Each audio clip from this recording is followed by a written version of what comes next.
Good evening, good morning, good afternoon, depending on which time zone you are logging in from. A special welcome to each one of you. Thank you for making the time to be here for today's session on being a mindful parent. My name is Sudha, and I'm part of the Life Beyond Numbers pillar at Capillary Technologies. I'm just going to take a minute to speak about LBN, which is Life Beyond Numbers. LBN is a pillar at Capillary that exists to support employees towards holistic well-being, which is physical, mental, emotional well-being. And we do this through a host of offerings, which include in-person retreats, semi-silent retreats. We have an online 5-month program, which is based on Martin Seligman's PERMA framework.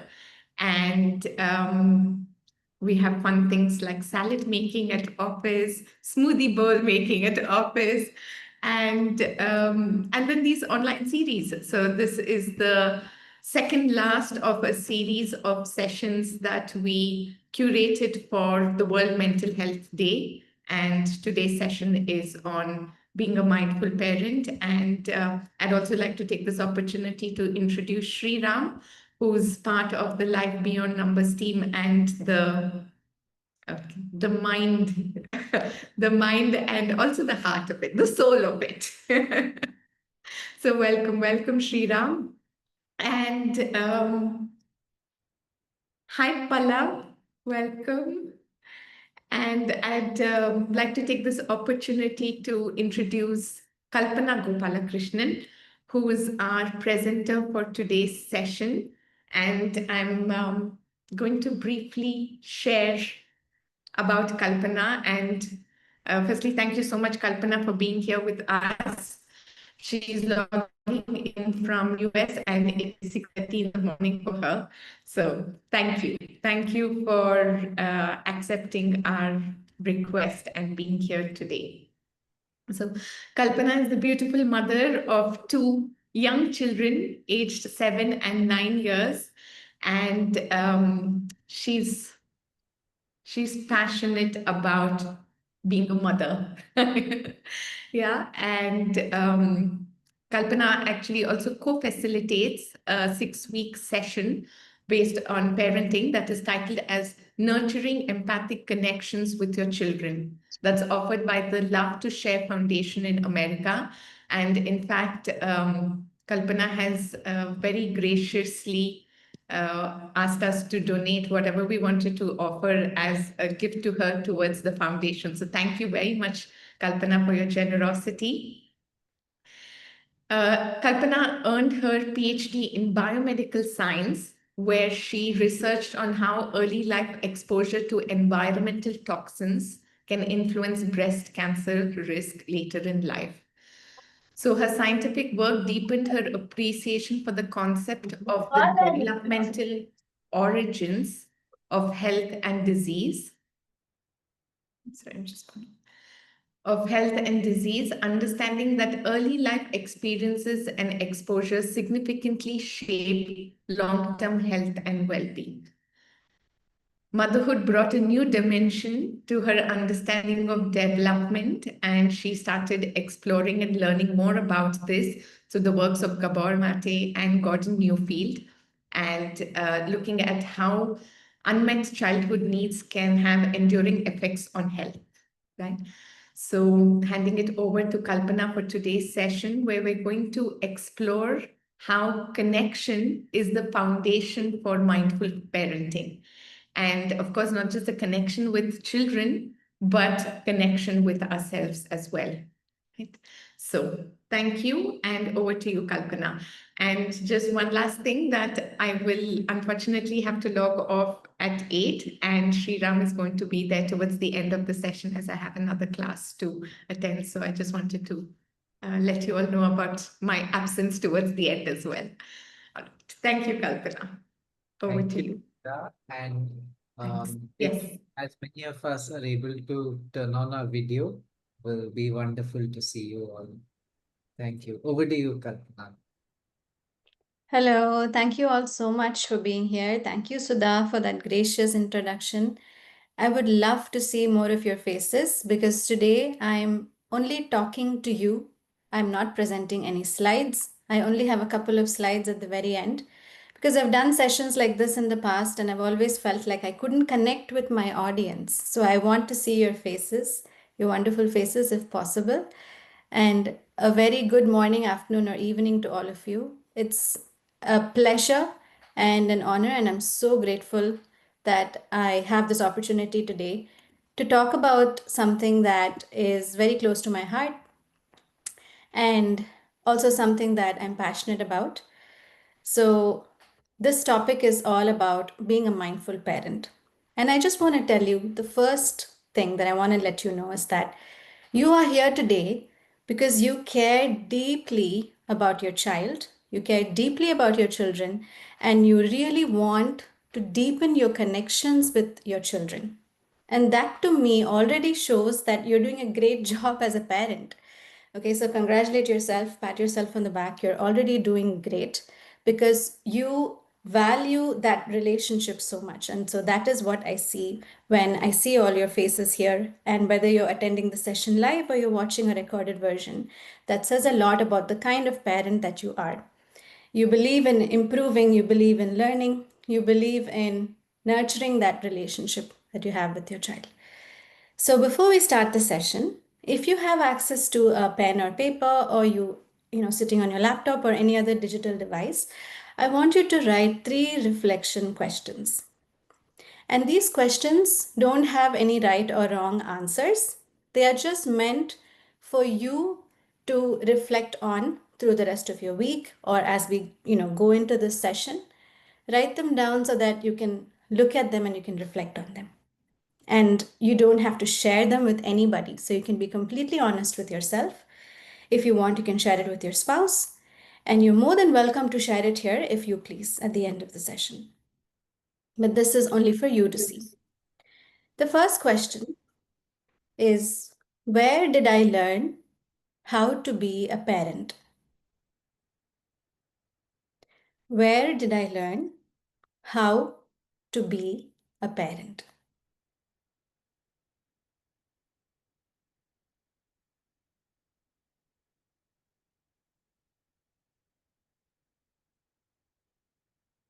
The second question, what is my job as a parent?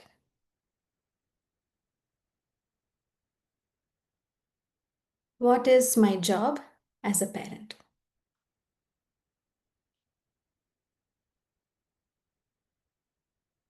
And the third question, what do I want for my child or children if you have more than one? What do I want for my child or children?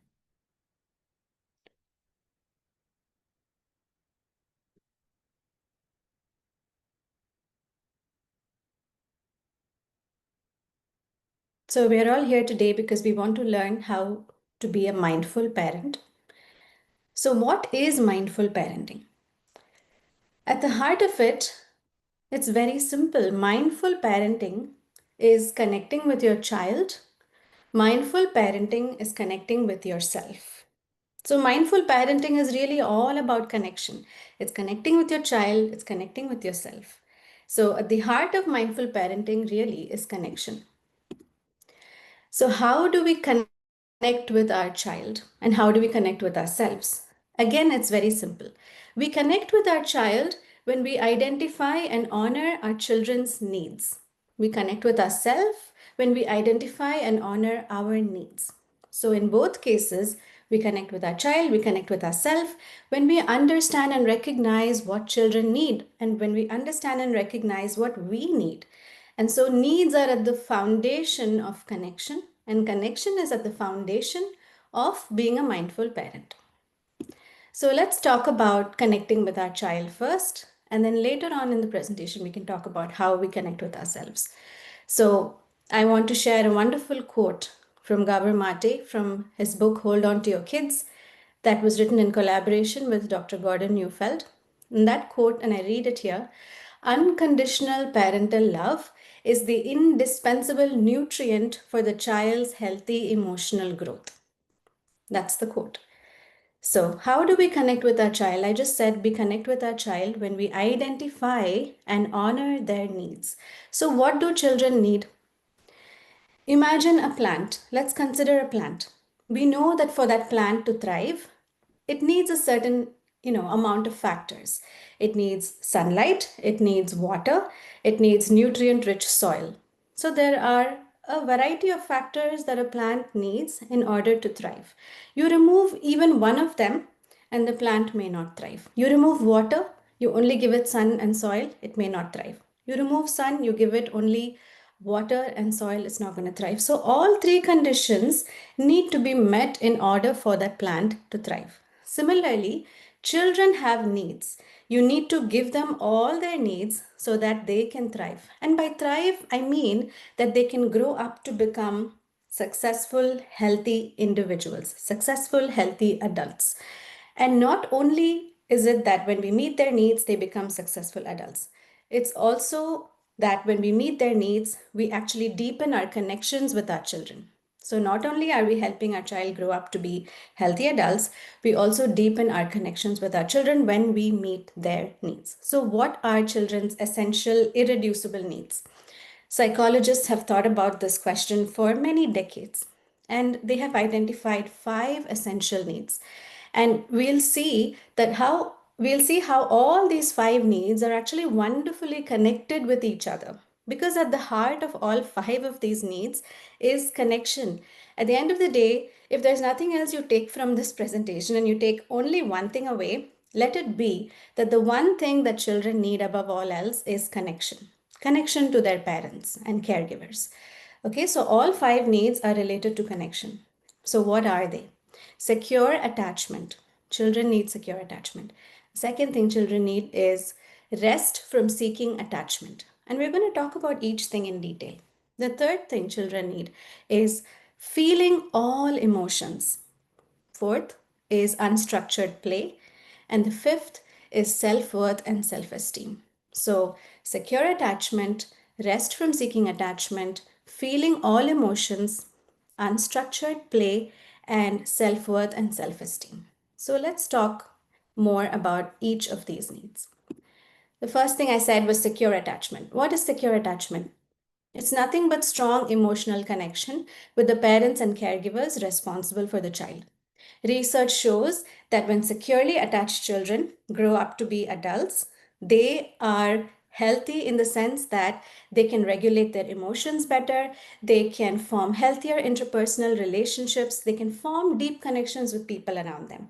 Okay, and they have higher self esteem, they have higher self worth, and they are resilient to stress. We often hear parents saying, "Oh, I want my child to be resilient." What does it really mean? It means that we help build our child a sturdy enough boat that when they go into the ocean of life, there's going to be calm waters, there's going to be, you know, difficult waters. And in the face of difficulties, challenges, and setbacks, that boat is sturdy enough to help them face those challenges head on. And even when they are met with failures, they're able to bounce back because they have high self worth, they have high self esteem, they are confident in their competence, they are confident that they can come back in the face of life's setbacks. That is resilience, and that is self worth and self esteem. And that both self worth and self esteem, the birthplace of both self worth and self esteem, is your childhood. So, strong emotional connection, which is secure attachment, is a fundamental need for all children in order for them to grow up to be healthy adults.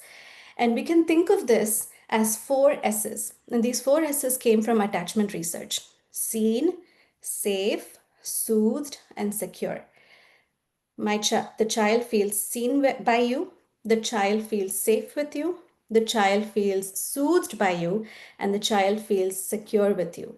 It's as if the child says that no matter what happens, I know that at the end of the day, I can go back to my parents. I know that whatever difficulties I can face them because I can go home to my parents. No matter what happens and whatever distress I have, I can go home to my parents. So you are fundamentally the secure base for the children. The secure base is nothing but the child feeling like I can try new things. I can go meet a new friend. I can, go and ride that really difficult looking slide or play structure because I know that at the end of the day, I can go back to my parents. They love me, right? So in the face of life's distress, I know that my parents are going to be there for me. That is secure base. That is secure attachment. And as I said, it's the foundation for self-worth, self-esteem, resilience, being able to regulate your emotions, and so on, and being able to form healthy relationships in your adulthood. So then the second thing that I talked about was rest from seeking attachment. And this can sound like a very abstract concept, but it's nothing but the idea that children do not have to work to get their need for connection met. Children do not have to earn unconditional love. If children have to earn unconditional love, that's not unconditional. That is conditional upon how they behave, that is conditional upon what they achieve, that is conditional upon how they look, that is conditional upon lots of external factors, right? A child need not earn to get their parents' unconditional love. Children should be able to rest from seeking attachment, rest from the work of seeking attachment. It's as if in the subconscious of the child's mind, you can imagine the child saying to themselves, when I'm with my friends, I worry a lot about whether they think I'm good looking enough, whether they think I'm funny enough, whether they think I'm smart enough. But I know that with my parents, I can just be me. They accept me fully, and they accept all parts of myself, even the parts of myself that are less disagreeable, like when I have a raging tantrum or when I show the worst parts of myself. I know that my parent still loves me and approves of me. That is rest from seeking attachment. You do not have to do anything different. You do not have to be anything different in order to, you don't have to win your parents' love and approval. It is just there for you. That is rest from seeking attachment. And when children are able to rest from the work of seeking attachment, they are actually able to attend to their developmental needs. So they grow up to be healthier adults. The next thing that I want to talk about, and this is probably one of the most important pieces, is feeling all emotions. Children should be able to feel all their emotions freely and vulnerably. Children's emotions are extremely vulnerable and tender, and they need to be able to express them in their authentic way. So, what do I mean by that? Children have a variety of emotions, right? We all do. So there's positive emotions like calmness, happiness, peacefulness, being cooperative. There's also negative emotions like when you feel sad, when you feel distressed, when you're angry, you're frustrated, you're annoyed, you're jealous. All of these things are emotions, and children need to be able to feel a wide spectrum of emotions without it threatening their bond with their parent. Again, this is related to being able to rest from the work of seeking attachment. I can show my parent the worst parts of myself, and they will not withdraw their love for me. They will still be able to love and approve of me. So, oftentimes, if you've noticed and if you've had children, your children's emotions can be very triggering for you. When your child says, I did not get invited to my friend's birthday party, or your child says, I did not get enough cake today, but my brother got more cake than me, and so on and so forth. So there's sadness, there's upset, there is distress. Or I worked really hard on this paper and I still got a C. It's not fair. There's lots of things that can cause distress in children. And a lot of times when our children, especially with the toddler stage, when children are entering their terrible twos, their emotions and feelings can cause us to feel triggered. And when that happens, we inadvertently, unknowingly shut them down, dismiss them, invalidate them, or we even minimize them or distract them. We say things like, what's the big deal? This is nothing to be upset about. We may say things like, oh, you're a big girl now. Come on, get out of it. Or we'll say, you know what, forget about it. Let's just go and have ice cream right now. Let's forget about it. Or we'll say, you know what, I cannot deal with this right now. I cannot deal with your tears right now. Just go to your room. I have a lot of work to do. Dismissing, invalidating, minimizing. And you know what? There's also another thing we do, which is outdoing. What are you complaining about? When I was your age, I used to walk to school for 5 kilometers carrying a backpack weighing like a ton of bricks. What are you complaining about? You have a life of luxury. That is outdoing. And something else that we do is guilting. When our child shows us their distress, we tell them, you know what? Seeing you looking sad about this is making me feel very sad. It is not about you, it is your child's emotions. So, there's a lot of things we unknowingly do to stop our child feeling their emotions. And when we tell our child, don't feel your emotion, when we cannot tolerate our child's distress, the child receives the message, my emotions are scary and intolerable. I need to shut them down. Now, do you think that emotion goes away? No, it gets buried deep inside because they get the message that I'm not allowed to feel my emotions, or maybe my emotions are not valid, maybe they're not real. I need to shut them down. But it doesn't go away, it gets buried inside. And so we saw how children discharge their distress, right? So discharging distress is actually a behavior, it's not an emotion. Your sadness or your anger, frustration, annoyance, grief, and so many other things or disappointments lead to behaviors that are behaviors such as crying, raging, yelling, tantruming, whining, ranting. I have a child that loves to rant, ranting, complaining, or using hurtful words. I hate you. You're not the boss of me. You don't understand. These are all behaviors arising from the emotion. And it's important for us to understand that all of these behaviors that are releasing distress are healing behaviors. How do we feel after we have had a good cry? We feel a little better, right? And how do we feel when we spend half an hour ranting to our partner or spouse about our day, about something that happened in our day? We feel better, right? We say, oh, that was like a load released off my shoulder. I just shared my distress with you and now I feel much better. I spent 30 minutes whining and ranting and now I feel better. Children do the same thing. They display all these behaviors because they want to discharge their emotional hurts. So, when children display behaviors like this, which are distressing, they are meant to heal them. And when we shut them down, we inhibit, we stop the healing process. We don't stop the hurting, we stop the healing. So, now how can we help our children regulate their emotions?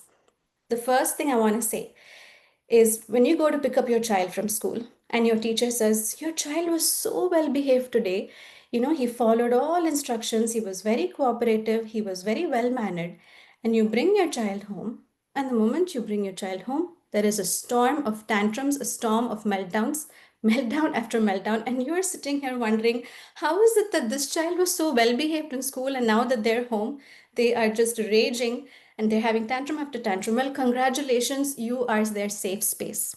You are their safe space because they feel that they can show all parts of themselves to you without fearing that you are going to disapprove of them, you're going to reject them, and you're going to withdraw your love for them. You are their safe space. So when a child is going through distress, be that safe space. And when your child is going through distress, understand that feelings are facts. Feelings are not opinions. Feelings are not something that we can have a judgment about or that we can argue about. When your child says, I feel frustrated, chances are they're not going to tell you that. They're going to act them out, right? Acting out behavior is basically acting out the feeling that you have inside. Your child is going to have a whining or a complaint or rant or any other form of tantrum. Your child is telling you a fact that they are upset, that they are distressed, that they are disappointed about something. That is a fact. And you don't get to say you cannot feel that way. Because as I said, remember, when we tell children to shut off their emotion, we are giving them the message, they are receiving the message that my feelings are scary and intolerable and I need to run away from them. So, how can we be a safe space, and how can we use this knowledge that feelings are facts in our everyday practice with our child? The first thing we can do is acknowledge the feeling. Your child came home from school And they have been working for weeks on a science project, and you know that they have been working really hard. They come home to you, they say, you know what, I got a B. Or they say, you know what, I got a C. Let's imagine they got a C. Now, your child has been telling you for quite some time that they don't like their science teacher. Okay, this is a science project. They come to you, they have this paper that they worked hard on for weeks, and they bring you a C. And they say, you know, I always knew my teacher had something against me. I always knew that my teacher just doesn't like me for some reason, and I knew that she was going to give me a bad score. And look, I worked so hard and I got such a bad score. Now, you may or may not agree with your child. At that moment in time, are we going to start lecturing our child about, no, no, it's fine, you know, your teacher, you should trust what your teacher, the grade that your teacher gave. I don't agree that she is being, somebody, she's being biased against you. Or sometimes we may even try to rush in and fix our child's problem. We may say, oh my God, you got to see, I got to get your child, your science teacher's phone number. I'm going to give her a call, or I'm going to write her an email, and I'm going to demand to know why she gave you such a bad score. Rushing to fix a problem is another way we stop children from healing their emotional hurts. Because not only are we stopping them from healing their emotional hurts, we are sending them a message that I don't trust you to be competent enough to face this problem on your own. We are robbing them of an opportunity for building their self esteem. So, that is another way we actually inhibit the healing process. But now, here you are, your child shows you this thing with a C. What can you do? You can acknowledge, yes, I can see that you feel disappointed right now. You feel upset right now. Validate. It's really hard getting a score that wasn't satisfactory to you. You worked so hard on this. I feel like, I feel your distress. And accept their feeling, because remember, it's a fact. It's okay to feel upset. And sit with them. Don't run away from them. Don't run away from their emotion. When we run away from their emotion, they get the message that I need to run away from my emotion too. Sit with them. It can be very hard because you have to regulate yourself first. This is very, very hard. I make it sound like it's something easy. It's not. It takes a lot of practice. Okay, so you're going to sit with your child and you're going to listen to them whining, complaining, ranting, crying for the next 15 minutes to half an hour. What are you going to do? You have to sit there and you listen, you accept, you validate, and you say, yes, I'm going to sit with you. And you know what's going to happen? Maybe after 15 minutes or 30 minutes, or maybe after a couple of hours, your child is going to feel better because you sat with them through their discomfort. You gave them the message that your feelings are valid, your feelings are real, and I'm here to help you go through that feeling. I'm not going to run away from it. Okay, so this is what I want to say. Emotional regulation is a life skill. When we acknowledge our child's emotions, when we validate our child's emotions, the child receives the message that my emotions are tolerable and safe to experience. It is not something fearful to run away from, and I can get through this discomfort. It's possible because you co-regulated with your child. That is co-regulation. Because you helped your child regulate their emotion, they will grow up to become adults who are able to regulate their emotions. We live in a culture, in a society where we have a lot of people who are adults who actually have the emotional capacity of a 6-year-old or an 8-year-old. Emotional immaturity. Listen, emotions have been described as the engine of maturation. This is developmental psychology term. What does it mean? Engine of maturation means that you need to be able to feel your emotions in order to develop into a healthy adult. If you don't, you get stunted, you get stuck in your immaturity. That is the reason for emotional immaturity in adults that we see today around us. And even in us sometimes, the 6-year-old in us or the 8-year-old in us who was never given a chance to, go through our discomfort, that is emotional immaturity, because emotional regulation was probably never modeled for us. So, and I also want to say at this point that I told you that behaviors that are done in order to discharge distress, like crying, whining, tantruming, and so on, raging, ranting, all of these behaviors are communication of needs. A good behavior from a child is a communication that their needs have been met. A bad behavior or a disagreeable behavior from a child is a communication that I have an unmet need right now. So instead of asking, why is my child being so difficult right now? Let's learn to ask, what unmet need in my child is driving this behavior? Your child who came home to you with a C had a need for getting approval from her teacher. She had a need for getting an A from her teacher. That was an unmet need that drove that gave rise to that emotion, that gave rise to that behavior. So all negative behaviors are signs negative behaviors are signs of are signals of an unmet need. So just a gentle reflection at this moment that I want to ask you to do is to ask yourself, why do your child's emotions sometimes trigger you? Why do they trigger you sometimes? And as I said earlier, it's perhaps because emotional regulation was never modeled for us. When we were asked to stop crying, it's not a big deal, you're a big girl now, what are you fussing about? We learned that our feelings were unsafe. So we buried them, right? So reflection question. Next time your child's emotion triggers you, ask yourself, what is my child's unmet need? But also reflect on what is your unmet need. And we're going to talk about connecting with yourself a little later in the presentation. But ask yourself, what is my child's unmet need driving this behavior? So next thing I want to talk about is unstructured play. It's also an essential developmental need for children. It's play that is interactive. It engages joy and imagination. It is free of agenda. It is free of outcomes. There is no winning, there is no losing. It's just free play.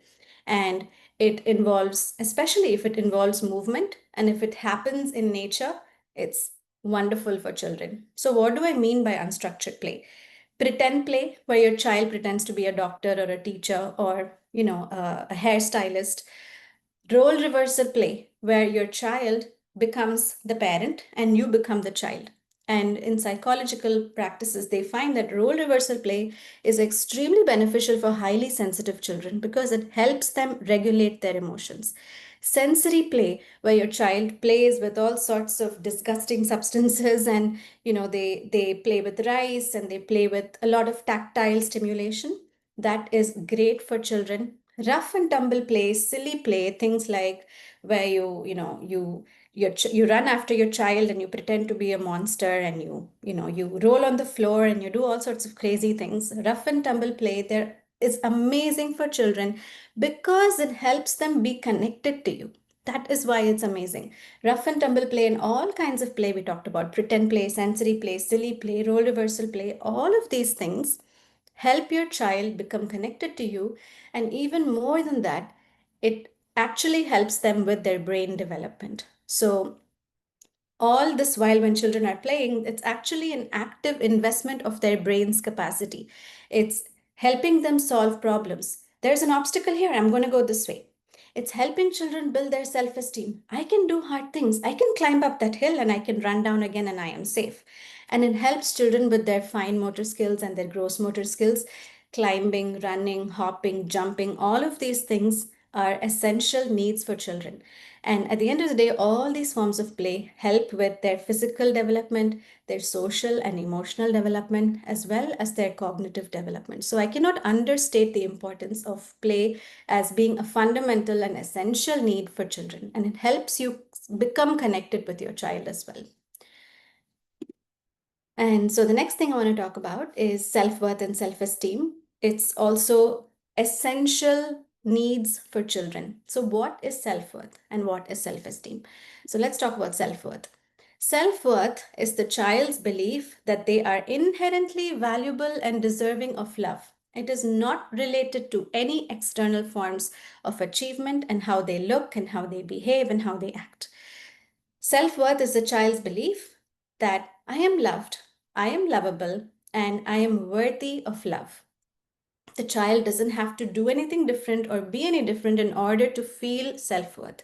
We talked about resilience earlier. We talked about rest from seeking attachment earlier. This is self-worth. Self-worth gives you resilience. Self-worth tells you that no matter what, I am inherently valuable. I'm inherently somebody who is loved and I am lovable. That is self-worth. And self-esteem is the child's confidence in their competence to do things.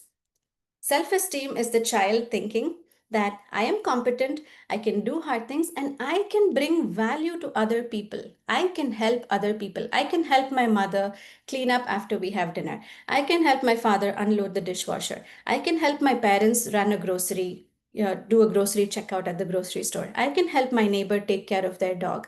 That is self esteem, children's confidence in their abilities. So, the birthplace of self worth and self esteem is your childhood. And believe it or not, self worth and self esteem, children's belief in their ability to do hard things, children's belief about the fact that they are inherently worthy, these are not beliefs that they are born with. These are not beliefs that they are born with. These are children learn what to believe about themselves based on how we treat them. Okay, so I want to share this beautiful quote by Pam Leo from Connection Parenting that I believe essentially captures this idea very well. So the quote goes like this: the way we treat children is the way they will see themselves. If we treat them with love, they believe they are lovable. If we treat them with kindness and respect, they believe they are worthy of kindness and respect. If we belittle, shame, or dismiss their feelings, they don't stop disliking us, they start hating themselves. Okay, so the words we use with our children becomes their inner voice. The they start believing that they are worthy and that they are lovable. They start believing that they can be confident individuals who are competent based on how we actually treat them. So, how can we build our child's self worth? How can we build our child's self esteem?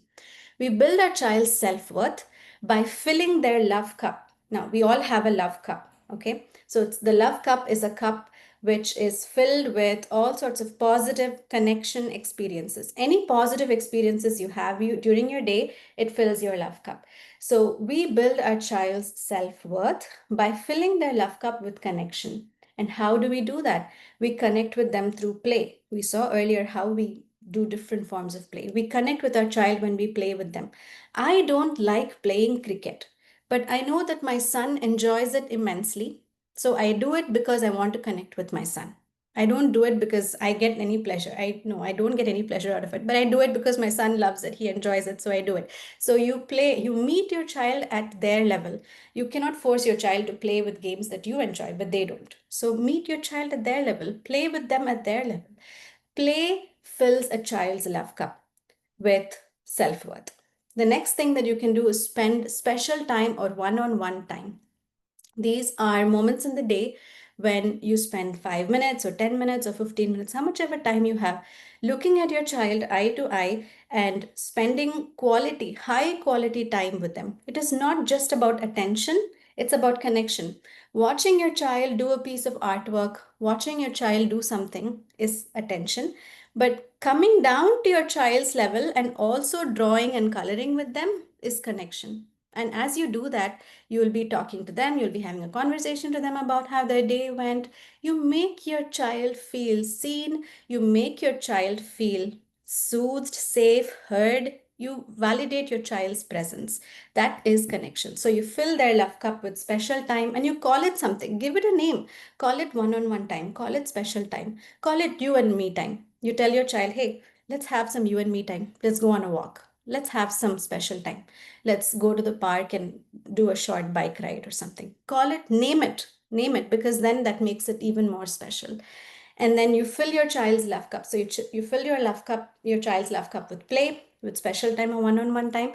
The third way is building rituals into your daily life. Rituals are nothing but non negotiable things you do with your child. There are some days when I feel so emotionally depleted that I don't feel like going into bed with my child and giving them a bedtime story. But I know that that is such an essential need for them, so I do it for 5 to 10 minutes anyway. A ritual is something that you do every single day. A ritual is does not have to be elaborate, okay? It does not have to take too much out of you. A ritual can even be a 10-second thing. A ritual is kissing your child good night every night. A ritual is hugging your child before they go to school. A ritual is giving your child a high five when they come back from school. 5 seconds, 2 seconds, that's also a ritual. Rituals are powerful ways of filling your child's love cup and powerful ways of building your child's self worth. Rituals one on one, high quality one-on-one connection time, and playing at your child's level are all wonderful ways whereby you can fill their love cup and build their self-worth. And how do you build your child's self-esteem?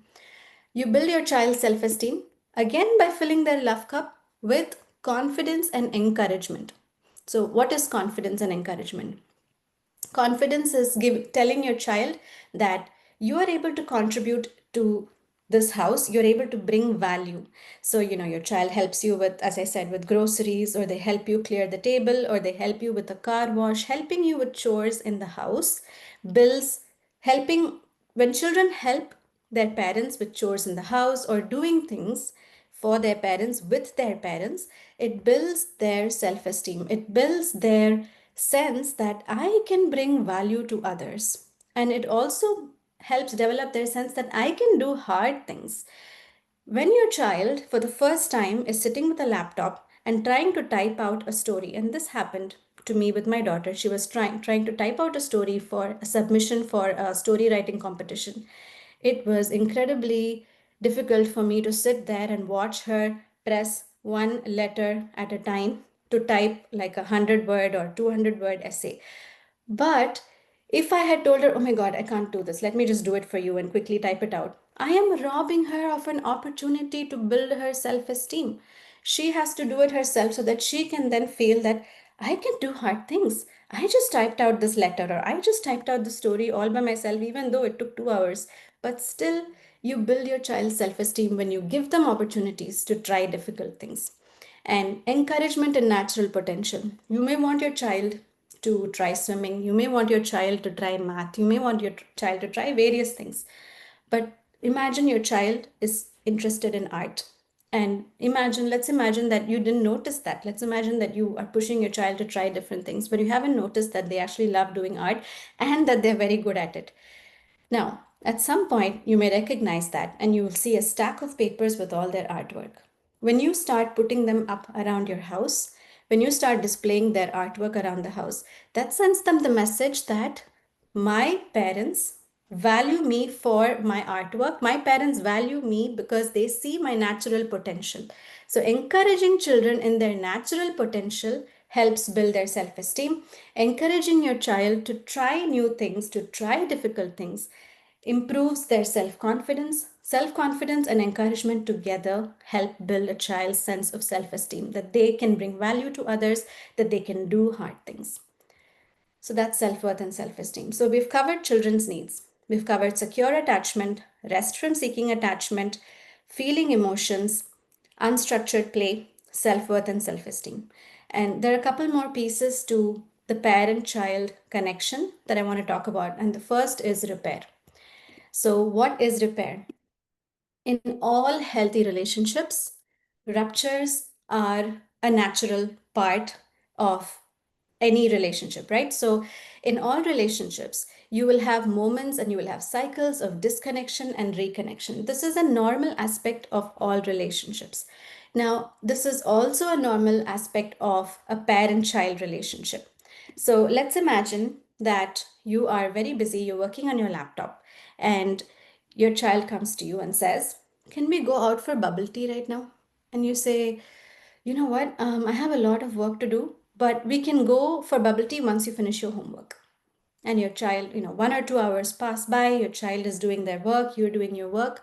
Couple of hours pass by, they come to you and they said, okay, I'm done with my homework. Can we go for bubble tea now? And you tell them, what? No, no, no, we cannot go for bubble tea. I'm really busy. I have a lot to do. Those moments can cause ruptures in the relationship. A rupture in the relationship is a moment when there are two people involved in a relationship, right? So a rupture is any moment when there is emotional dysregulation from either one person or the other person. But ruptures can also come because there are opposing needs seeking to be met. My child has a need for bubble tea right now. I have a need to finish my work right now. Unfortunately, we cannot meet these two needs at the same time. That is what causes ruptures. And there are moments when ruptures can also be caused because, you are emotionally dysregulated. You've had a long day, you come back into the house, and it's close to your child's bedtime. and you see the living room is strewn with, it's strewn with books and toys. There's homework sitting on the table that's half done. You are already emotionally depleted. And your Hertz cup, so we have the love cup, right? We also have a Hertz cup. Your Hertz cup is already full because you had an emotionally depleted day. Your Hertz cup is already full. You see this visual in front of you. What do you think is going to happen? Your Hertz cup is going to overflow, and you're going to go into what psychologists call you're entering the low road, right? You literally hear parents say, I lost my mind. You lost your mind because your Hertz cup overflowed.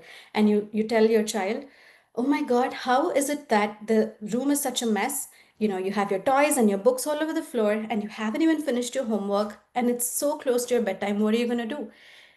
There's going to be, you're going to remove something. You're going to give them a consequence because you believe that that works. So you tell your child, no bedtime story today. You finish your homework, you better clean up. I'm too tired, I cannot help you. Ruptures can also come from that, from those instances, because you are emotionally dysregulated. But ruptures, as I said, can also come when there are two opposing needs that just cannot be met at the same time. It's nobody's fault. Now let's go back to the bubble tea example.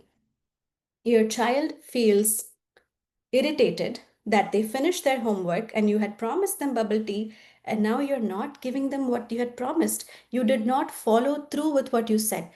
In relationships, over and over again, when we do not follow through with things we told our children that we would do, and we do not even recognize that those cause disconnection, those are big ruptures. And they can damage the parent and child bond when left unrepaired. So, a rupture is anything that is a communication breakdown, it's a misunderstanding, it's a disconnection, it's a disagreement. These kinds of conflicts are known as ruptures. And why should we repair? Why should we repair? We repair because we want to restore reconnection after the rupture has occurred. When we repair, it not only mends the disconnection, but it deepens the trust with your child. It builds stronger bonds with your child. And this is why I love repair. I love repair because it shows your vulnerability to your child. I believe, and I'm sure many of you have experienced, that the most deep connections we have with the people around us are the people with whom we can be vulnerable. When we tell our child, when we are accountable for our mistakes and we say, hey, I made a mistake and I feel very bad about it, we are showing our child a vulnerable side of ourselves. We're showing them that we are not perfect. We are human too. We make mistakes. So, in the bubble tea example, you can either continue to work and your child is irritated, annoyed, they retreat, they go away from you, and you're not aware because you're so busy with your work. The second thing that can happen is after 30 minutes, you go to your child and you notice that they don't even want to make eye contact with you. They don't even want to touch you. They want nothing to do with you. They do not want to interact with you. That is a sign that a disconnection has happened. Disconnection, the signs of a disconnection are retreat, pulling away from you. But the other sign of a disconnection is also getting into a raging tantrum, right? But here in this situation, your child has disconnected. 30 minutes later, you go to your child, you visually see the disconnection. At that moment, you tell your child, you get to their eye level and you say, hey, listen, I told you that I would take you for bubble tea after you finished your homework. But you know what? There's just no time today. I have too much to do. We have guests coming over. I've got to clean up the house. I've got to cook something. I've got to finish my work. We just cannot go today. And I'm really sorry. I know going for bubble tea was a big deal to you. I get it. But it's just something we cannot do right now. Okay. And I'm really sorry about it. That is being accountable for your mistakes. Now, don't think that your child is going to rush in to give you a hug and give you a high five. Yay, mom, you just modeled repair for me. No, your child is going to continue to feel irritated and annoyed for a long time, maybe for 15 minutes. Depending on the sensitivity of your child may continue to want to have nothing to do with you, but it's okay. Give them time. You have repaired already. Eventually your child is going to come back to you and want to interact with you, and then you know that a connection has happened. But you, by being accountable for a mistake, not it's not just a mistake, by being accountable for the fact that your actions and behaviors had an impact on your child, you modeled for them how healthy relationships work. So, when imagine you had a conflict with your spouse in front of your child. Sometimes it's unavoidable. We tend to try not to have conflicts in front of our child with our partner, but sometimes it's inevitable. It happens. When the next time that happens, do the repair in front of your child. Repair with your partner in front of your child, because you want your child to see what healthy relationships look like. You can tell your partner, hey, I said some mean things to you and I think I hurt your feelings and I'm really sorry. I think I was feeling really frustrated at that point. Do it in front of your child because you want to model for your child. But also, when you do it with your child, you're modeling what healthy relationships look like. And you're sending a message to your child that it's not about being perfect all the time, but being accountable for your mistakes. And when you don't repair, this is where problems come, right? So when you don't repair, when you repeatedly are not even aware that the words and actions that you have performed have had a negative impact on your child, trust breaks, disconnection deepens. And the worst part is children feel isolated and confused, and especially for highly sensitive children, they are left with a feeling of shame and humiliation. It damages their self-worth. They get the message that I did something wrong. That means that something must be wrong with me. So when we don't repair, it can have a damaging relationship with your child, but it can also damage your child's sense of self-worth. And so, how do we initiate repair? So, let's imagine that, we can come back to that example where your child wanted bubble tea and we want to initiate repair. Or we can come back to the other example that I mentioned, where the room is a mess. You just came back from work, your Hertz cup is full, and you kind of raged at that moment to your child. You said some hurtful things like, you're always like this, you never finish your homework on time, you always leave this in such a mess, and now I have to do all the cleanup. I'm too tired, I'm not going to help you. You do it, and there's no time to have a bedtime story. So you've raged, right? Now, how can you initiate repair? The first thing that you do is to understand that a rupture has happened. And chances are you're going to understand that because your child has disconnected from you, right? They are either frustrated and annoyed and showing that to you by yelling or screaming, or they have retreated. They don't want to touch you, they don't want to make eye contact with you. Now, this is what I love about repair. The first thing we do is center ourselves. Take a deep breath. Remove yourself from the situation. Yes, you've had a long day. Remove yourself from the situation. Go for a 10-minute walk or take a couple of deep breaths. And the part that I love about repair is that it shows dual awareness.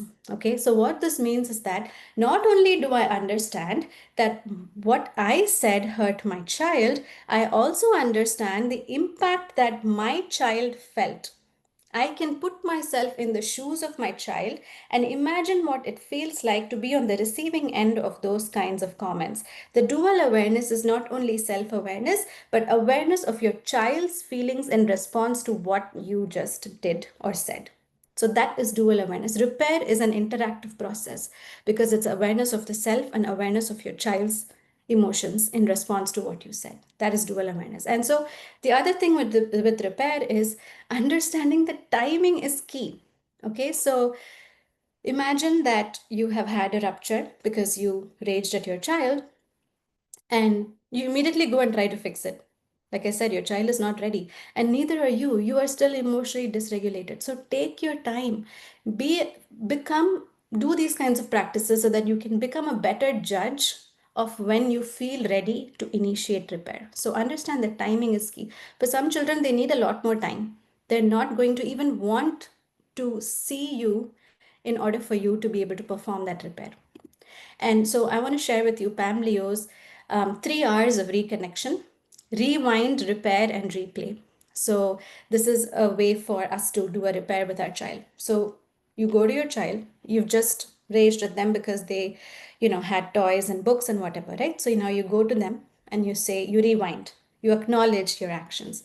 Hey, I spoke to you harshly earlier. And then you repair. You apologize sincerely, but you also affirm your child's worth. You say, I'm sorry.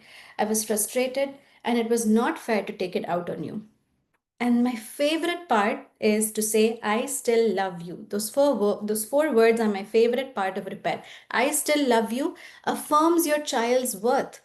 it prevents your child from feeling isolated and hurt in that moment of disconnection. You tell them, I'm sorry, I was frustrated, I still love you, I should not have talked to you in that way. And then you replay the situation. So you rewind, you repair by apologizing, and you replay. I want to try to use softer and kinder words with you next time. I'm working on it. I'm working on it. Okay. So tell your child that I am human and I have lots of imperfections, but I am working to get better because I value this relationship that I have with you, and this relationship is important to me. That's the message the message your child is receiving is, I am loved and my parent cares about me, and my parent cares about having a relationship, a trustful relationship with me, a relationship of connection with me. So that's why repairs are useful, and not only useful, they're important. And the last thing I want to talk about for connecting with children is setting boundaries.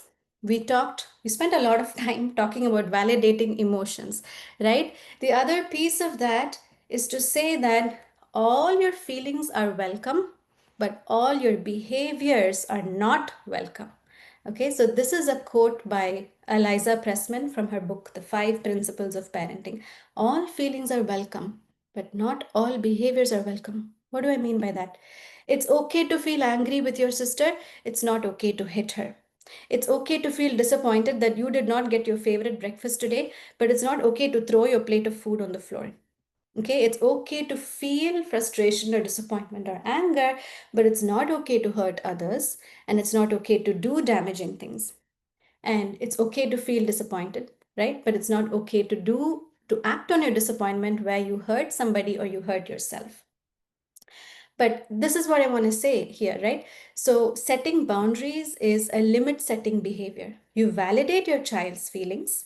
That's the first thing you do because you're a mindful parent, right? You recognize that feelings are helping the child discharge their hurts, and you recognize that all of your children's distressful feelings leading to behaviors like crying and hitting and whatever is actually a sign of an unmet need. So, you validate, you recognize the unmet need, you recognize that feelings are helping them to discharge their hurts, and then you set the boundary. You set the boundary because it matters to children to know that there are limits to their behavior.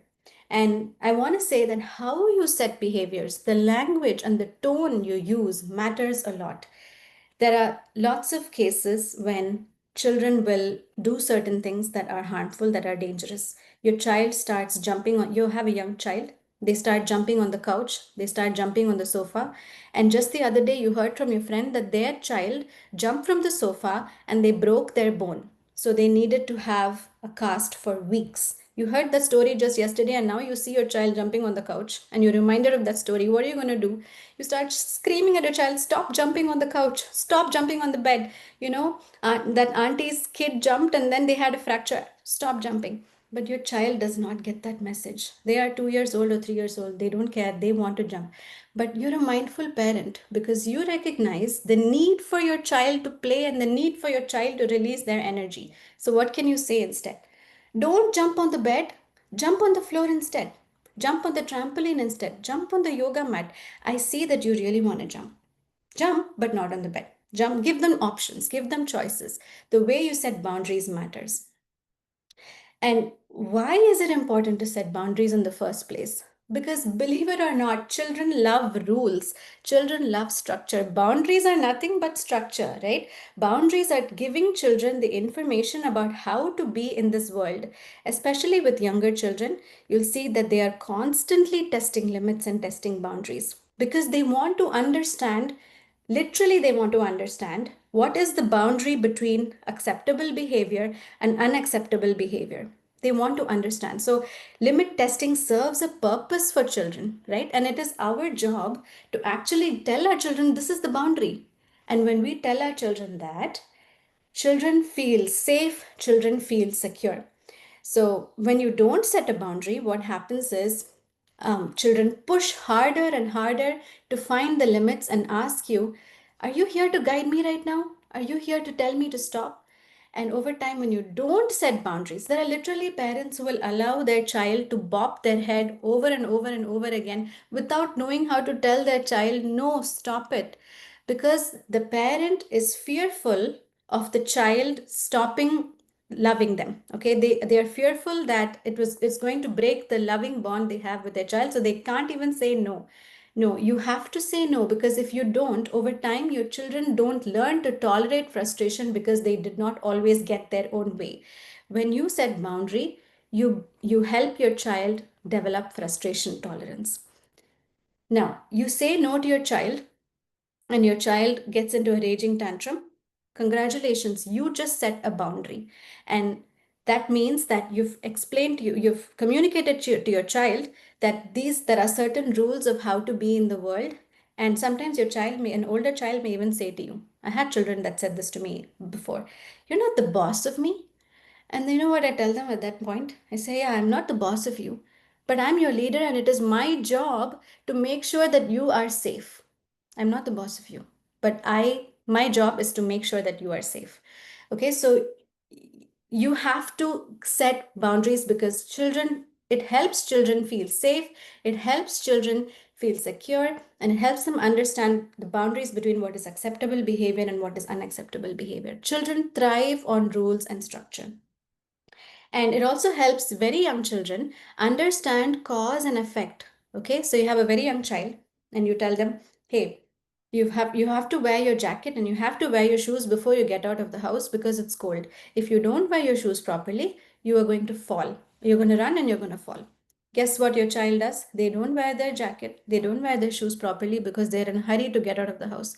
And then they will see that they start feeling cold and then they will fall. They understand that if I don't wear a jacket, I feel cold. If I don't wear my shoes properly and I run, I fall. They understand cause and effect. So boundaries are giving children a lot of information about how to be in the world. And so the one last thing I just want to talk about is modeling for your child and why that's important. We have to remember to treat a child or treat children with dignity, and remember that all children are deserving of respect. And I have another wonderful quote from Pam Leo from her book Connection Parenting. The quote goes like this: children do not always do what we ask them to do, but they never fail to imitate us. Okay, so the moment, just reflect on your own childhood. There were lots of moments when we were forced to say, please, sorry, thank you. We were forced to share our toys. We were forced to do lots of things. In those moments, I'm sorry for saying this in such a dramatic way, but we were stripped of our dignity. When your child comes to you and they say, can I have your phone? I want to check something. And you say, no, no, you can't have my phone. It's mine. Or they come to you, they want to use your laptop. You say, no, no, you can't use my laptop. This is mine.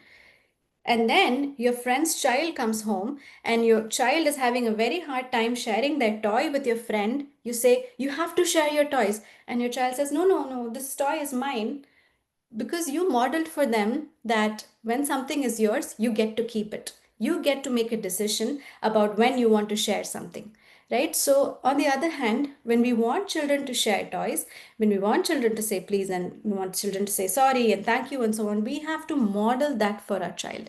And one way of doing that is using let's as an invitation, right? So, you make requests instead of orders. You make a request. So, for instance, let's share our toys. And then you can model sharing something of yours with somebody else. And then your child is probably going to start sharing their toy with somebody.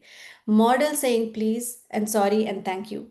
When we expect children to say that, it's usually it's because we think that we are saying that, but actually we are not saying it consistently enough. So the child is getting the message that sometimes I can say please and sorry and thank you, and sometimes it's okay not to say. So you have to model consistency if that is what you want your child to be. Oftentimes when somebody gives a gift to your child, you'll say, what do you say? What do you say to your child? You expect them to say thank you. And a lot of times this is only because we have a need for a friend to know that we are doing a good job raising our child. It has nothing to do with our child. We want to be judged on our parenting based on how our child, whether our child is saying please and sorry and thank you and so on. So that is actually our need. It is not the child the focus is not on the child here. So when we want our child to say things with respect, that means we have to show them respect. If we want our child to be respectful to others, we have to model what respect looks like to them. And so modeling is everything. Modeling is how we raise healthy children. Modeling is how we raise children who understand that um, communication, empathic communication is important, and modeling is how we show children the way of being in the world. Okay, so and modeling helps us be connected with our child. So we've talked about connecting with children, and I want to quickly jump into connecting with yourself. And I hope there's enough time to do this. I understand that we're running a little low on time.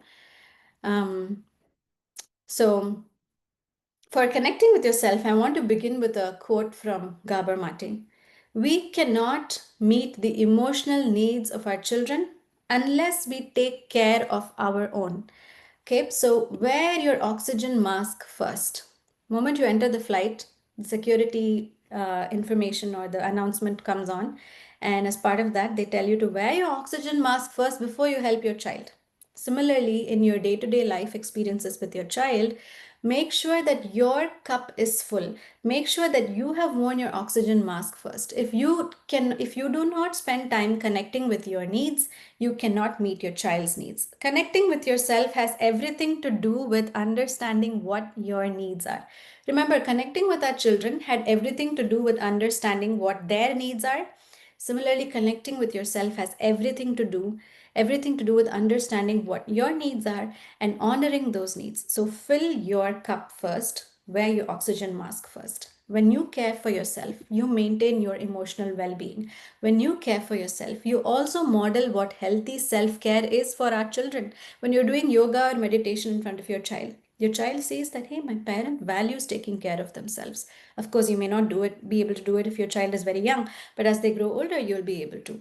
And when you take care of yourself, you build strong and connected relationships within the family. So take self care, and understanding what your needs are helps you to become connected with yourself. And when you become connected with yourself, you can actually become better connected with your child. That is why we connect with both our child and ourselves. And in fact, all of the connection stuff that I talked to you about with children, all of that, preceding all of that, is actually connecting with yourself first. Connect with yourself first. Understand what your needs are before you can attend to your child's needs. So the psychologist Abraham Maslow decades ago gave us a wonderful way of thinking about our needs as a hierarchy. We have our most basic needs at the bottom, like food, safety, water, and so on. And as we go to the top of the pyramid, you have more complex needs, right? Like having a purpose and seeking fulfillment, seeking community, creative expression, and so on. And I actually want to tell you that as parents, we can focus on a framework of needs that are most essential for our well being in order to connect with our child.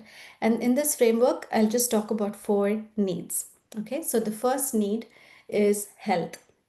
Taking care of your mental and physical health is everything for your child.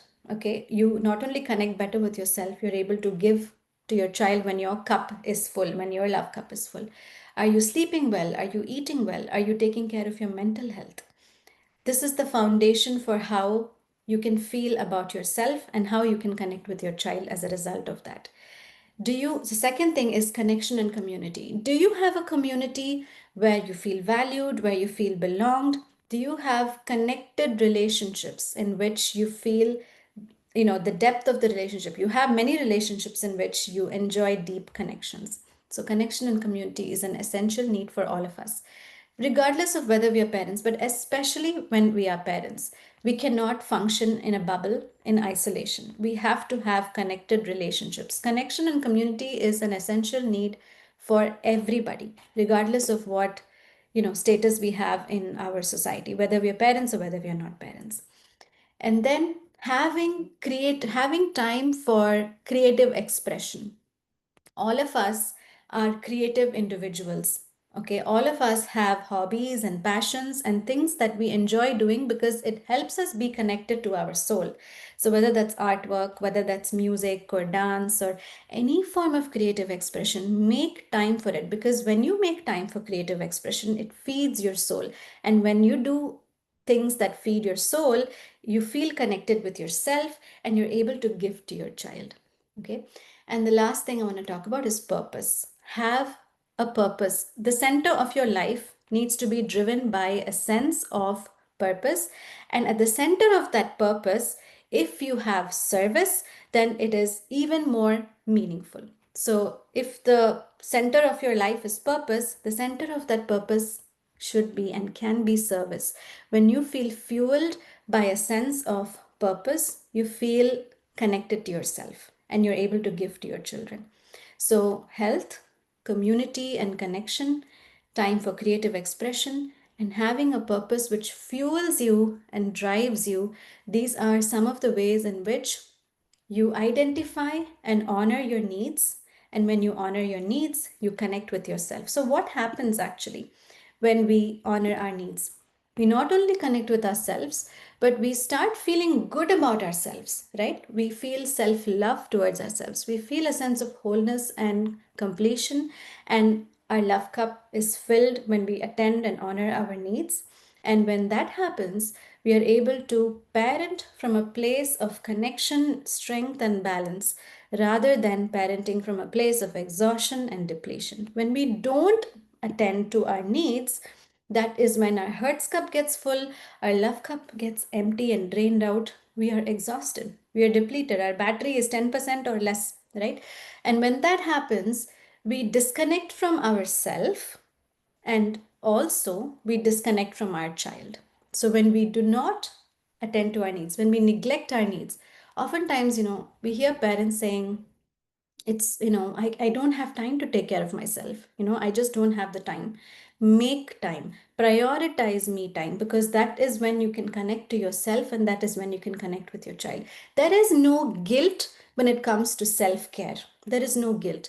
Guilt is a sign. Guilt is a very useful information. Guilt is a very useful feeling to have because it gives you useful information. Guilt is a sign that your ego is functioning. And when you have guilt, it means that you have acted out of alignment with your values. When you take care of your health, when you take care of all your relationships and your friendships that give you connection, when you take care of all your other needs that we talked about, whether that's creative expression or purpose and so on, there is no need to feel guilty because you are acting in alignment with your values. You're acting in an alignment with your needs. So there is no need to feel guilty because it is not in misalignment. Guilt is when you cheat or you do an action that is, purposefully hurtful or even unknowingly hurtful to another person, or, stealing, cheating, and all of these things are meant to make us feel guilty because we have acted out of alignment with our values. When we cheat or when we lie, we feel guilty because we value honesty. When we steal, when we do hurtful things, we feel guilty because we value being kind and compassionate individuals. So, guilt is a very useful information, but don't let guilt consume you when it comes to self care because you value yourself. You value being connected to yourself. And doing those things should not be making you feel guilty. They should make you feel like you are honoring your needs. And when you honor your needs, you connect to yourself. And when you connect to yourself, you can connect with your child. So, just another gentle reflection. When I asked you earlier, why does my child's emotion trigger me sometimes? Now, instead of asking, why is my child being so difficult right now? Ask yourself. First, ask yourself, what is my child's unmet need? And then ask yourself, why am I having such a hard time right now? What is my unmet need? Okay, so the reflection is meant to help you guide yourself both to understand that your child has unmet needs, but maybe the trigger is there for you seeing your child having that emotional meltdown because you are holding on to an unmet need. So recognize that both can be true at the same time. The last thing I want to share with you today is the fact that mindful parents are conscious parents. Okay, this is a quote from Dan Siegel from his book, The Whole Brain Child. In this quote, he says, "Making sense of your life is the best gift you can give your child." What does this mean? Deeper self understanding enables us to parent with mindfulness and attunement. When you make sense of your childhood, you can deepen your connection with your child. And when I read his book, I read Dan Siegel's book, Parenting from the Inside Out, and I was mind blown to find out that the strength of the secure attachment between the parent and the child is directly related to the level or the extent to which the parent has made sense of their own childhood. I was mind blown to find that. And this is shown by attachment research over and over again. When you make sense of your childhood, you can deepen your relationship with your child. Okay, and it's not about what happened in your childhood. It is not about what did not happen in your childhood. It is not about that. It is about how have you processed whatever happened in your childhood. When you process your own childhood, you're able to connect better with your child. And this may sound a little abstract, so just give you a quick example. Imagine you are a toddler. You are 2 years old, you're 3 years old. Imagine you have an intense emotional outburst, okay? And your parent meets that outburst with dismissal or withdrawal. This is not to blame your parent, okay? Our parents, I truly believe that our parents did the best job they knew how to do with the resources and information they had. This is not to blame our parents. But you had a parent who was parented a certain way, right? And then their grandparents were parented a certain way. So it's generations of being parented. We have an intense emotional outburst. We're 2 years old, and our parent meets that with emotional withdrawal or dismissal. So we learned that we have to suppress our emotions in order to feel safe and accepted. We learn my emotions are unwelcome and my emotions are shameful to feel. Now, fast forward to now you being a parent and your child is 2 or 3 years old, your child displays big feelings. What happens? Our old unprocessed wounds get activated. We respond with distance or frustration, the same way that we were responded to earlier. We respond with distance or frustration because our old wounds get activated. And what happens when we respond with frustration or dismissal or withdrawal? We experience disconnection from our child. Now, let us imagine that we are a mindful parent. How would we do this differently? Your child displays a big emotion. They're 2 years old, they're 3 years old, they display a big emotion. We recognize, because we are a mindful parent, we recognize them as a signal of our child's unmet need. Okay, so when we recognize that, we respond with empathy and validation. We validate our child's emotion because we learn to validate our own emotion. And so this is how we break patterns, and this is how we provide nurturing environment for our child. So I just want to quickly share my screen and just a couple of summary slides, ಅದು and then we can have ಬೆಳಗ್ಗೆ discussion on it. ಬೆಳ್ಳಕ್ಕಿರುತ್ತೆ ಮಧ್ಯಾಹ್ನ ಆಗ್ತದಂಗೆ pink ಆಗೋಗುತ್ತೆ. So can you all see my slide? Yeah, thumbs up. Okay, good. So quick summary. You are a mindful parent when you connect with your child, right? You're a mindful parent when you recognize that you need to connect with your child and you need to connect with yourself. So you're a mindful parent when you connect with your child, when you recognize that children have developmental needs, when you meet your child's need for connection.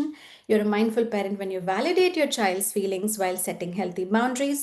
You repair with your child after ruptures happen, and you understand that your child's behavior is a sign of an unmet need. Let's go to the next one. You're a mindful parent when you connect with yourself. You're a mindful parent when you recognize and honor your own needs, when you make sense of your own childhood, when you understand that when you are triggered by your child's distress, you can ask, what is my unmet need right now? Of course, you're going to ask what your child's unmet need is, but you also recognize that it's important to ask when you are triggered, what is my unmet need right now? And so you acknowledge that it is not about being perfect, that it's okay to make mistakes and it's okay to repair. And that's how we model healthy relationships for our child. And that's how we be a mindful parent and we have connected relationships with both our children and ourselves. And I just have a quick list of references and further reading. I highly recommend each and every one of these books on this list. I've only listed books that I have personally read and I have learned a lot from, because I understand that parenting is not just based on instinct. It's one of the hardest jobs in the world, and we need to train ourselves for it. And that is also the proof that I see by seeing so many of you here attending this session and maybe watching the session recorded later. You are sending the message that parenting is something that we have to learn and improve upon, and we can do that by educating ourselves. And some of these books are great resources. A lot of what I share today comes from Connection Parenting by Pam Leo. It's written in super simple language. I highly recommend this for all parents. I recommend Hold On to Your Kids by Gordon Neufeld and Gabor Mate if you have a teenager, or if you have a child entering, is in the cusp of teenage. It's a great book for you. Parenting from the Inside Out is a more sciencey book, more academic book, but it's wonderful for understanding why you need to make sense of your childhood. And then The Evolved Nest, again, is a very academic book, but again, it's very helpful for understanding how, for thousands and thousands of years, animals have parented their babies, and how we can learn from that, because we are also animals, we are also mammals, right? And then finally, The Myth of Normal, and also Peaceful Parent, Happy Kid. All of them are great books. So with that, I'll end. And thank you so much.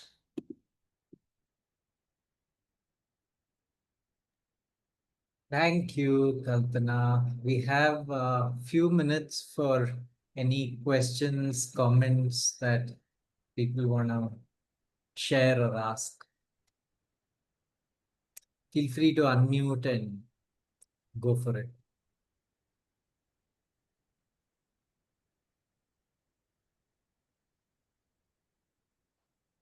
I see messages coming from you all. Thank you. From us also.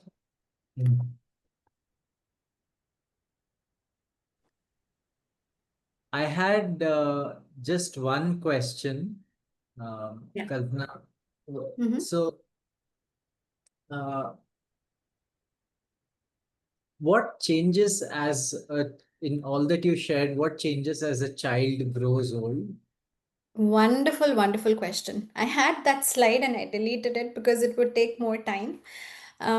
But understanding and recognizing that you can foster connection with your child in unique ways, and understanding that every developmental stage offers you a window of opportunity for connection is very important.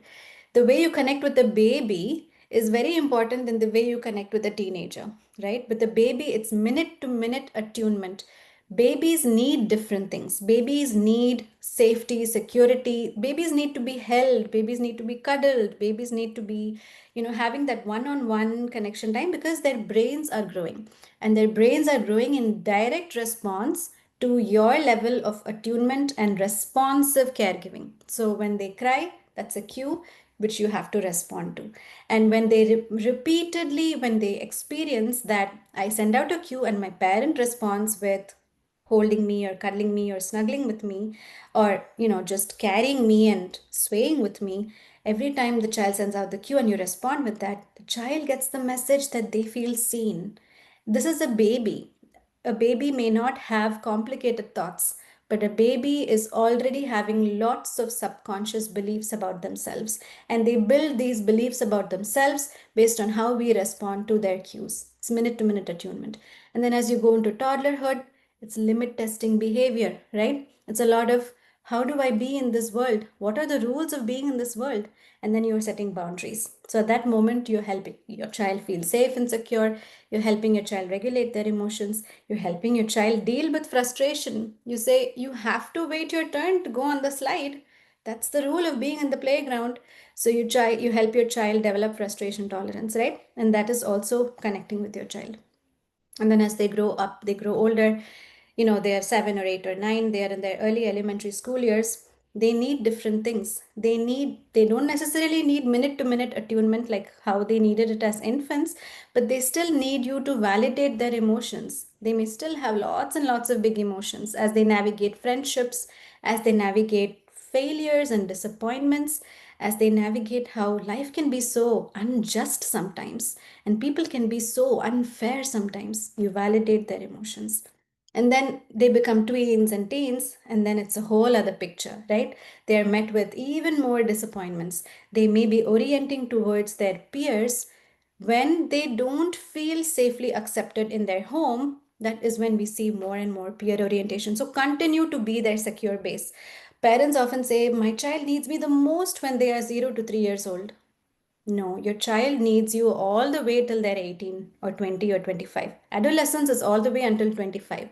Believe it or not, adolescence, especially for boys, actually goes up to even beyond 25. But for girls, adolescence goes up to roughly 20, early 20s or 25. So your children need you for that entire period of time. They need you to be a secure base, but they need you in different ways. And so it's important to recognize that and to say that every developmental stage offers me a window of opportunity to deepen my connection with my child. So that's a wonderful question. I'm so glad you asked that. Thank you. I have a question.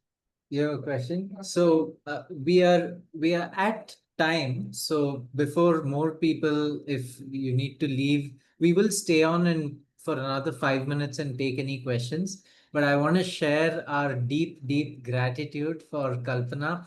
I want to say, first of all, I just wrote to Kalpana on a whim and said, hey, we're doing this as part of Capillary Life Beyond Numbers. There's a topic we want to explore. You know a lot on this topic. Would you be interested? And she didn't even bat an eyelid on the communication. She said yes.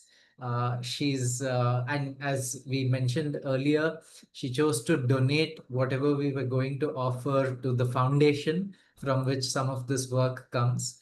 And thank you so much, Kalpana, for your passion, for your loving kindness. We feel that energy in your exposition, in your sharing, for your simple clarity and delivery of what would otherwise take us many years to read those 5 books that you shared. Thank you. We are sitting on your shoulders as we walk forward in life. Thank you so much. Very kind words. Thank you so much for this opportunity. Very, very grateful. Thanks, Kalpana. It was such an amazing session. I have a quick question. We've spoken a lot about unconditional love in the absence of reward. The one thing I want to ask is in terms of discipline and punishment, right? Like it becomes binary then. So when we're looking at positive parenting and conscious parenting, sometimes it could be no, but also when a child's unmet need is a larger problem, right? Like sometimes the unmet need cannot be solved today. It could have been an emotional trigger from school. It could have been an unmet need over the years. And so in the immediate time when there is some amount of disciplining or in the absence of like old school term punishment or some form of like think about what you do, how does that fall into the realm of mindful parenting? Mm-hmm. Yeah. So, first of all, punishment is a vocabulary that you need to remove from your parenting because punishment deepens disconnection. Punishment is not teaching your child anything. Punishment is just teaching your child that they are wrong. And when they internalize the emotion that I did something wrong, they internalize actually the emotion that I am wrong. That is a very damaging piece to their self worth. So, punishment does nothing but damage self worth. How do we punish? We punish by removing certain things that bring our child a lot of happiness, right? So, like that example I shared earlier, we punish when we say, the room is such a mess, you don't get a bedtime story. That is a punishment. What is your child learning at the end of the day from a punishment? They're only learning to cooperate to meet your need for a clean house. They're only cooperating with you to meet your need, but they are not cooperating with you because they feel connected to you.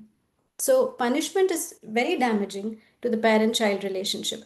So, when there is a moment where you feel you need to discipline your child, validate first. Validate that emotion, whatever they're feeling or whatever their experience has been validated. But then set a boundary and say, no, you cannot do this, or no, this is damaging to you, or no, this is dangerous to you.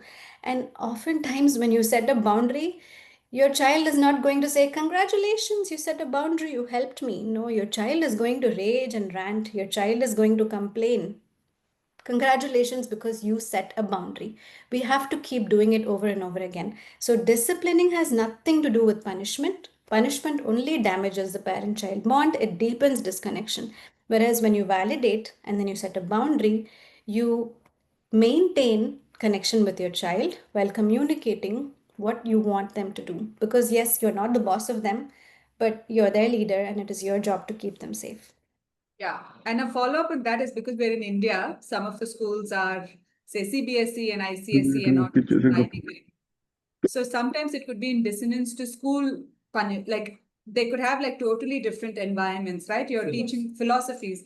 And so then is it harder for the student to then cope because punishment becomes an alien concept? Even in Indian corporates, if you come late more than 5 times a day, I run a salon and we have both white collar and blue collar workers. And then you tend to say you're penalizing them, right? It's a form of punishment. So in the absence of that in a home environment, how do they suddenly cope and adapt to an environment of India where maybe only 5% are doing mindful parenting? And so how do you let them adapt while experience? Is there a bridge Yeah. between? Yeah, basically, you're a mindful parent because you understand that you are a secure base for your child, but you also recognize that you cannot control all the different environments your child is going to experience. Your child is going to go on a sleepover one day, and there's going to be very, very different rules in that house. Very different rules from how you parented your child. Can you control that? You cannot. But you can continue to be the safe base for your child and continue to enforce practices that you follow with your child at home and you follow them consistently, right? And then your child over time will understand that, you know, I mean, I often hear parents saying, all of this actually sounds like very, very gentle parenting, very, very permissive parenting. It is not gentle parenting. It is not permissive parenting. Permissive parenting is parenting with the fear that you are going to lose your child's love. Okay, and that is the opposite of authoritarian parenting. Authoritarian parenting is based on the fear that the child has that they will lose their parents' love.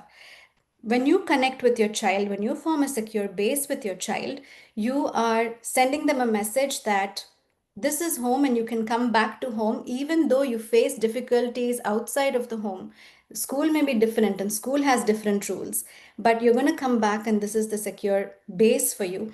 And sometimes parents will say, but I want my child, to face difficult things. I want my child to experience all the difficulties of childhood. So you try to expose them to all these things so that they can grow up one day and they can be the person in the corporate who comes on time every day. They can be the person in the corporate who is always well behaved and always disciplined. Well, guess what? All of those are inevitabilities of life, right? Your child is going to face difficulties in life. It's not something you can control. But the only thing you have in your control is to be able to help them build a sturdy enough boat that in the face of life's challenges and difficulties and setbacks and failures, they are able to have resilience. They're able to bounce back because you help them build a base of high self-worth and high self-esteem by giving them connection, by filling their love cup with confidence, encouragement, by filling their love cup with special time, by filling their love cup with connection, right? So you build their self-worth and self-esteem by building them that sturdy boat. And then eventually, when they're adults and they face life's setbacks and failures and challenges, they're able to bounce back. They're able to say that I'm not going to be swept away by these failures. I'm not going to let this failure define me because I am bigger than this, right? I can come out of this. I'm able to work myself out of this. I'm able to face difficult situations.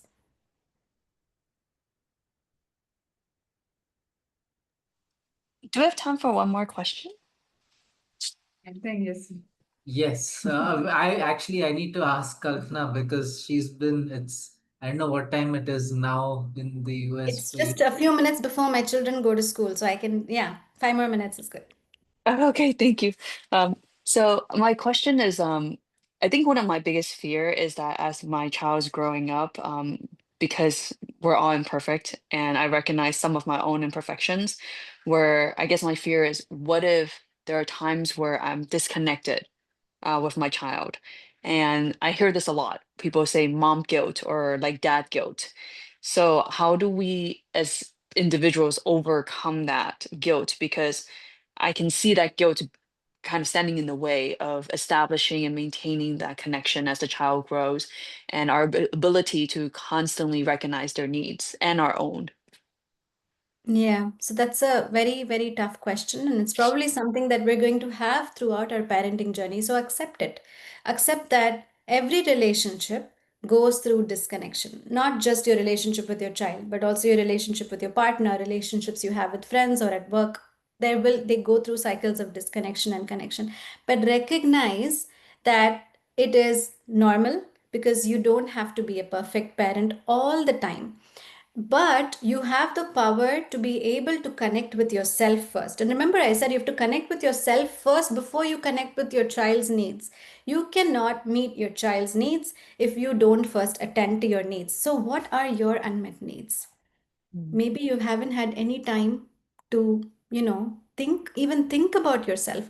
I had two children very close in age, 21 months apart, and the first few years of my life I was completely disconnected from myself. I was not having any time to honor my needs, and I do believe that there were so many moments that I felt disconnected from my children too.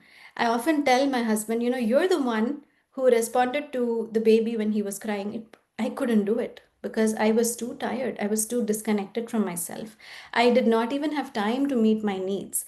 But over the years, what I've recognized is that it is really important, essential for your bond with your child to actually meet your own needs, to honor your own needs. You have needs, right? So you want to take care of your health. You want to have connected relationships. You want to be in community with friends. I remember in those early years, I did not have any time to take care of my health. I remember in those early years, I had no time for friendships. So I was feeling very, very isolated. And that was also damaging to my sense of self. It was damaging to my sense of connection to myself. And of course, I had no time to even think about what my larger purpose is. There was no time for such thoughts because my brain was constantly being picked by 25 distractions at any given point of time. And I basically had no time to attend to any of my needs. And so that was disconnecting for me.